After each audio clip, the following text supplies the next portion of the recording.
ये संसार झूठा है।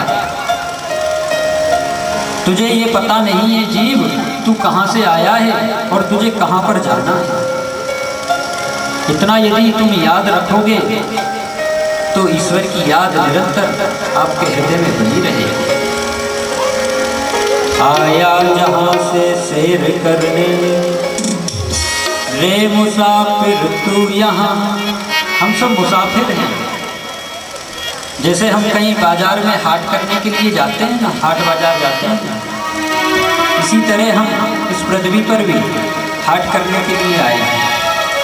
क्योंकि हमारा सच्चा घर कौन सा है? वही ईश्वर का घर, वही ठिकाना है। ये तो धर्मशाला है।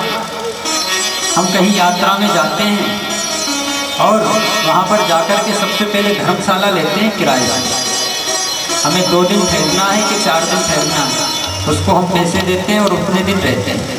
जितने दिनों के आप उसको पैसे दोगे उतने ही दिन में धर्मशाला का मालिक तुम्हें रखेगा, नहीं तो भगा देगा। अब आपका ये कर्तव्य तो नहीं है कि आप उस धर्मशाला के मालिक बन करके बैठ जाओ, क्योंकि जाना है, वे तो धक्का दे करके भगा देगा आपको। इसलिए आया जहाँ से सैर करने रे मुसाफिर तू यहाँ था सैर कर। क्योंकि आपको जाना है। जो मनुष्य इस धरती पर आया है उसको मरना निश्चित है, और अंत में कहाँ जाएगा? वो उस ईश्वर के घर में। यदि आपने कोई परिश्रम किया होगा तो तुम्हें वहाँ पर जगह मिल जाएगी, और यदि परिश्रम नहीं किया होगा तो धक्के दे करके वापस भगा देंगे, और फिर 84 लाख योनियों में हमें भटकना पड़ेगा। जब हम 84 लाख योनियों को भोग लेते हैं, उनमें भटक लेते हैं, तब जाकर के हमें मनुष्य शरीर प्राप्त होता है। और फिर मनुष्य बनकर के हमने ऐसा कौन सा कार्य किया है जिससे हम पुनः ईश्वर की प्राप्ति कर सकें। यदि हम भजन करेंगे तो हमें ईश्वर का धाम मिलेगा, और नहीं भजन नहीं करेंगे तो ईश्वर हमें पता नहीं क्या बनाएगा। ये कभी हमने विचार किया है? इसलिए भगवान से प्रार्थना करें, हे प्रभु मैं आपकी शरण में आया हूँ और मुझे इस दुख सुख रूपी संसार से आप पार कर। मेरी कोई ऐसी मीठी वाणी नहीं है जिसे मैं आपकी स्तुति करूँ, स्तोत्र गा करके आपको मैं विचार करूँ। मैं कोई ऐसा दाता नहीं हूँ कि आपको दान दे करके राजी करूँ। मैं ऐसा कोई दानी नहीं हूँ। इस प्रकार उस ईश्वर से निरंतर प्रार्थना करनी चाहिए, क्योंकि भगवान की प्रार्थना से ये मनुष्य का शरीर शुद्ध होता है। कर्मकांड में एक मंत्र आता है, ओमा पवित्राः पवित्रो वा सर्वावस्थां गतोऽपि वा याश्वरेत पुण्डरीकाक्षं सभायाद्वयं पराशुचिः। हम जल से स्नान करते हैं, शरीर की शुद्धि हो जाती है, परंतु हमारी आत्मा की शुद्धि कैसे होती है? ईश्वर के भजन करने से। क्योंकि शरीर हमारा शुद्ध कब होता है? जब हम स्नान कर लेते हैं। जल निर्मोचनम पुंसाम जल स्नानम दिने दिने। शरीर शुद्ध हो जाता है जल से स्नान करने से, परंतु आत्मा शुद्ध कब होती है? जब हम ईश्वर का नाम लेते हैं। इसलिए अपनी जिह्वा से बार बार उस परमात्मा का नाम लिया करो। प्रसंग में आगे बढ़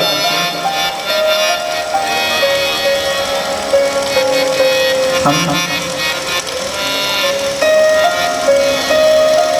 थोड़ी देर माँ भगवती पराम्बा जगदम्बा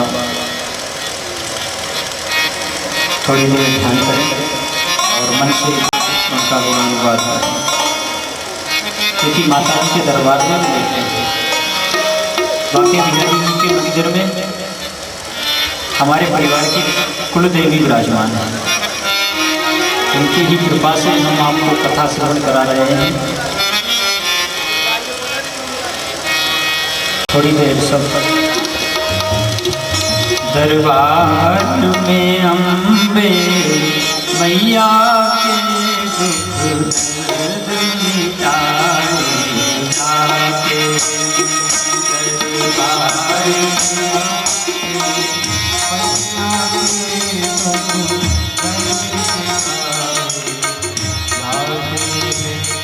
दरबार में माता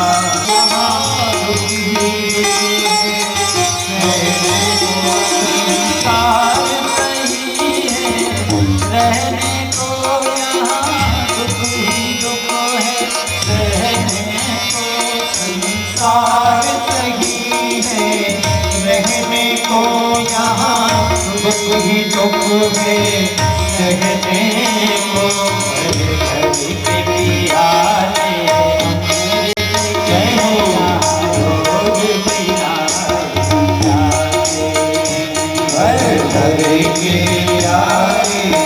अमृत के यहाँ रोज पिलाए जाते दरबार में मैया रानी के दुख दर्द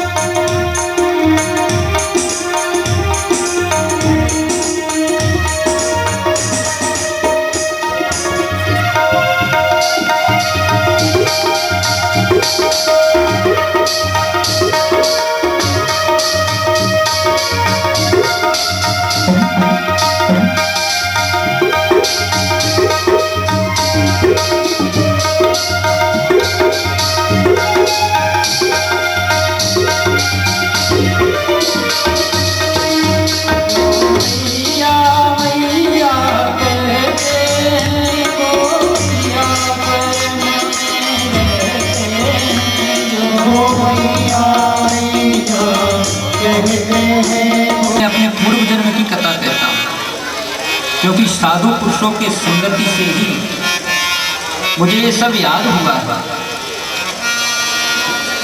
केवल सत्संग की महिमा है। पूर्व जन्म में मैं एक दासी का पुत्र था, छोटा सा बालक था।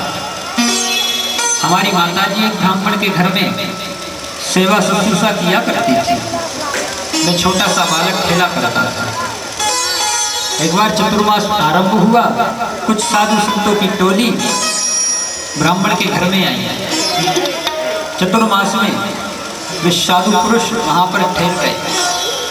वे भजन करते, पूजन करते, भगवान का सत्संग करते, तो मैं छोटा सा बालक उनके पास जाकर के बैठ जाया गया। और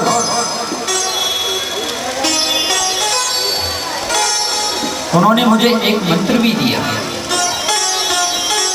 ओम नमो भगवते तुभ्यं वासुदेवाय धीमहि प्रद्युम्ननिरुद्धाय संकर्षणाय।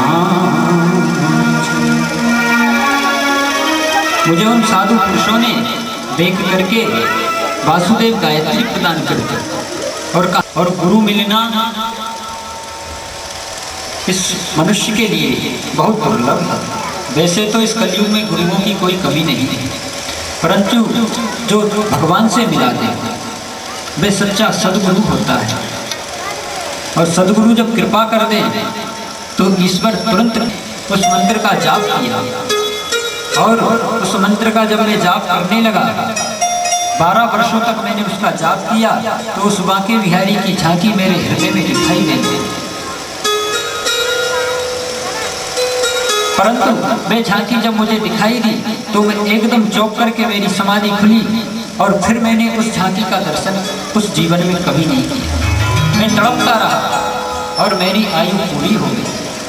परंतु जब सृष्टि की रचना हुई तो मैं उस मंत्र के प्रभाव से ब्रह्मा जी के मानस पुत्र के रूप में प्रकट हुआ।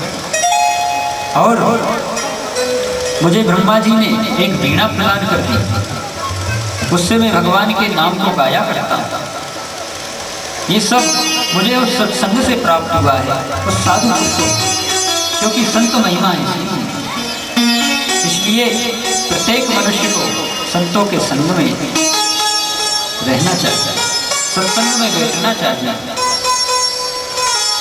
संतन के संग में लाग रे, तेरी बिगड़ी बने। संतन के संग लाग रे,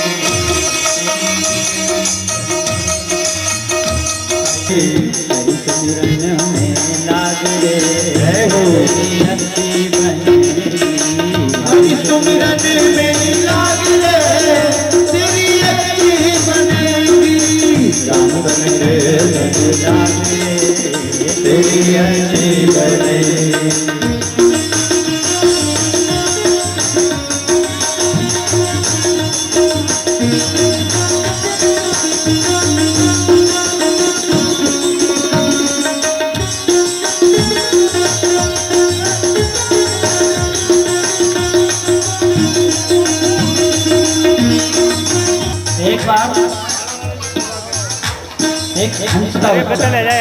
आकाश में उड़ते हुए कीचड़ में गिर गया, सारे शरीर में कीचड़ लगी, काला हो गया।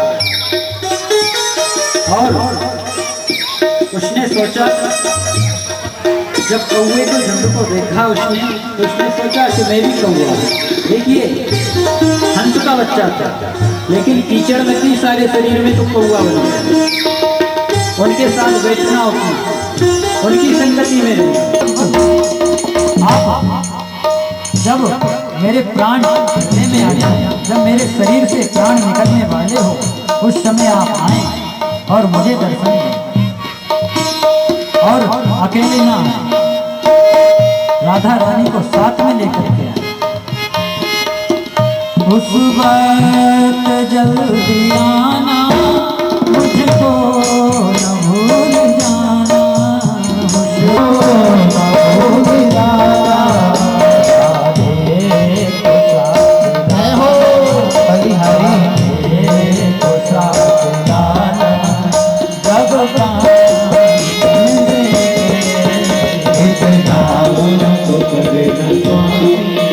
जब प्राण तन से गए,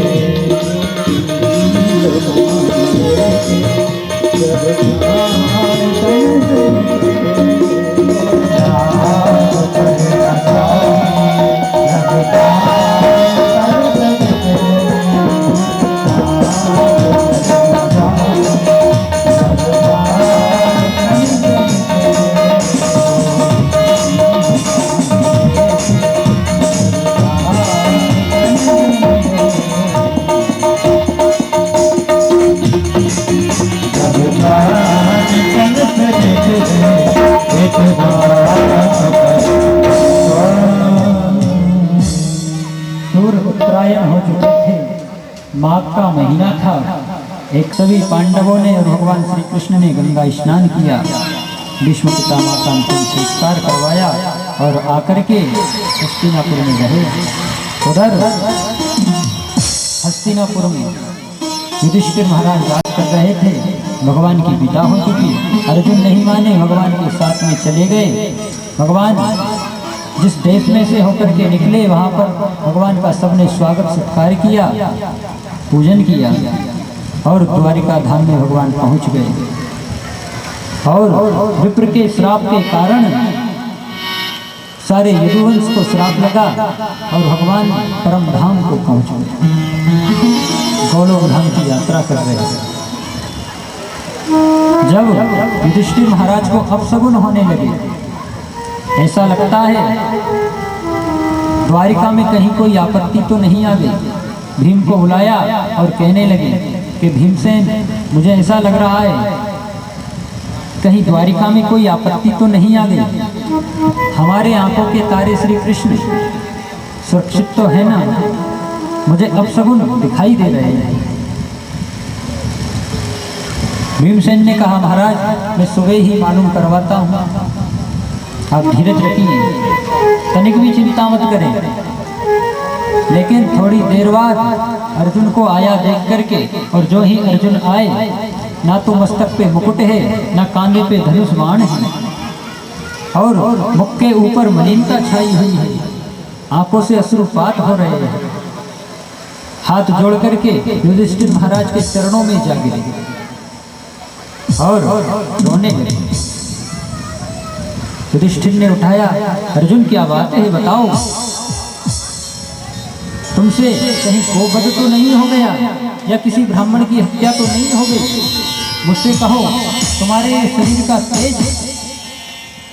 शरीर का तेज कहाँ पर है? तुम्हारा चेहरा मुरझाया हुआ क्यों लग रहा है, मुझे बताइए। अर्जुन रोने लगे, महाराज, हमारे आंखों के तारे श्री कृष्ण परम धाम जा चुके हैं। जब इतना सुना, पांडवों की आंखों से अश्रुपात होने लगे। माता कुंती भगवान धाम को पहुंच गई। सुनते ही देखिए भगवान का भक्त कैसा होता है, जो भगवान की याद आते ही अपने प्राणों का तक त्यागन कर दे। सच्चा भक्त कौन है? माता कुंती। वे पांडव जब भगवान की याद आई तो राजा परीक्षित को राज्य सौंप दिया। ये राजा परीक्षित कौन थे? अभिमन्यु की पत्नी का नाम था उत्तरा। और जब अश्वत्थामा ने ब्रह्मास्त्र चलाया तो भगवान श्री कृष्ण ने इसकी गर्भ में रक्षा की। ज्योतिषियों ने इसका नाम परीक्षित रखा, क्योंकि भगवान चतुर्भुज रूप लेकर के गर्भ में पहुंचे और उस ब्रह्म अस्त्र की अग्नि को शांत किया अपने सुदर्शन चक्र से। और परीक्षित ने गर्भ में ही ठाकुर जी के दर्शन किए। जब उसका जन्म हुआ तो चारों तरफ, चारों दिशाओं में देखा कि जिसने मुझे गर्भ में बचाया है वे कहाँ है। परीक्षा कर रहे हैं।